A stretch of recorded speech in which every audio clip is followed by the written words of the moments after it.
Ребятки, на связи. Ну что, водичка. Наливаю всегда водички свеженькой, вкусной. И на тренировке всегда выпиваю от 0,5 до литра стабильно на тренировке. Поэтому пейте воду во время тренировки. И на голодный желудок нельзя тренироваться.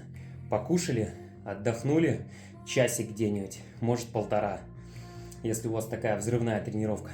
Если, в принципе, тяжелая тренировка, то можно, вот, допустим, после еды минут 30-40 отдыхаю и могу смело сжать.